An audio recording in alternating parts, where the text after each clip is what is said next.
पत्नी इज्जत बिगाड़ती भी है और बनाती भी है। एक पति पत्नी में तकरार हो गई।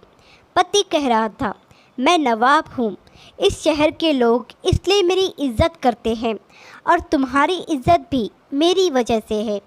पत्नी कह रही थी, आपकी इज्जत मेरी वजह से है। मैं चाहूँ तो आपकी इज्जत 1 मिनट में बिगाड़ भी सकती हूँ और बना भी सकती हूँ। नवाब को तैश आ गया और बोला, ठीक है, दिखाओ मेरी इज्जत ख़राब करके। बात आई गई हो गई। नवाब के घर शाम को महफ़िल जमी थी दोस्तों की। हंसी मजाक हो रहा था कि अचानक नवाब को अपने बेटे की रोने की आवाज़ आई। वो ज़ोर ज़ोर से रो रहा था और नवाब की पत्नी बुरी तरह से उसे डांट रही थी। नवाब ने ज़ोर से आवाज़ देकर पूछा कि क्या हुआ बेगम, क्यों डांट रही हो? बेगम ने अंदर से कहा, देखिए ना, आपका बेटा खिचड़ी मांग रहा है और जबकि उसका पेट भी भर चुका है। नवाब ने कहा, दे दो थोड़ी सी और।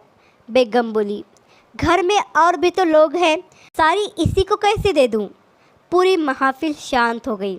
लोग कानाफूसी करने लगे कि कैसा नवाब है, ज़रा सी खिचड़ी के लिए इसके घर में झगड़ा होता है। नवाब की पगड़ी उछल गई। सभी लोग चुपचाप उठकर चले गए। नवाब उठकर अपनी बेगम के पास आया और बोला, मैं मान गया, तुमने आज मेरी इज्जत तो उतार दी। लोग भी कैसी कैसी बातें कर रहे थे, अब तुम यही इज्जत वापस लाकर दिखाओ। बेगम बोली, इसमें कौन सी बड़ी बात है? आज जो लोग महफिल में थे उन्हें आप फिर से किसी बहाने से निमंत्रण दीजिए। नवाब ने फिर से सबको बुलाया। बैठक और मौज मस्ती के बहाने सभी मित्रगण बैठे थे। हंसी मजाक चल रहा था कि फिर से वही नवाब के बेटे की रोने की आवाज़ आई। नवाब ने आवाज़ देकर पूछा, बेगम क्या हुआ, क्यों रो रहा है हमारा बेटा? बेगम ने कहा, फिर वही खिचड़ी खाने की ज़िद कर रहा है। लोग फिर एक दूसरे का मुंह देखने लगे कि यार, एक मामूली सी खिचड़ी के लिए इस नवाब के घर पर रोज़ झगड़ा होता है। नवाब मुस्कुराते हुए बोला, अच्छा बेगम, तुम एक काम करो, तुम खिचड़ी यहाँ लेकर आओ, हम खुद अपने हाथों से अपने बेटे को देंगे, वह मान जाएगा और सभी मेहमानों को भी खिचड़ी खिलाओ। बेगम ने जवाब दिया, जी नवाब साहब। बेगम बैठक खाने में आ गई। पीछे नौकर खाने का सामान सर पर रख कर आ रहा था।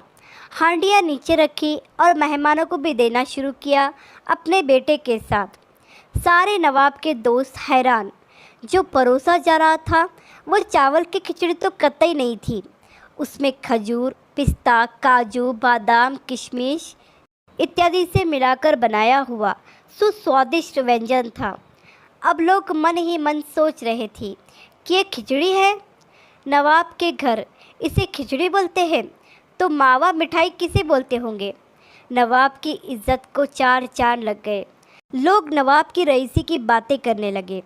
नवाब ने बेगम के सामने हाथ जोड़े और कहा, मान गया मैं कि घर के स्त्री इज्जत बना भी सकती है और बिगाड़ भी सकती है, और जिस व्यक्ति को घर में इज्जत हासिल नहीं उसे दुनिया में कहीं इज्जत नहीं मिल सकती। सृष्टि में यह सिद्धांत हर जगह लागू हो जाएगा।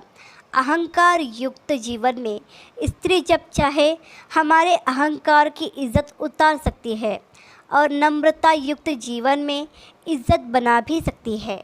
आशा करती हूँ ये कहानी आपको पसंद आई होगी। इस कहानी पर आपकी क्या राय है हमें कमेंट करके ज़रूर बताइए। कहानी पसंद आई हो तो लाइक और शेयर करना बिल्कुल भी ना भूलिए। चैनल पर नए हो तो चैनल को सब्सक्राइब ज़रूर कीजिए। कहानी सुनने के लिए आपका बहुत बहुत धन्यवाद।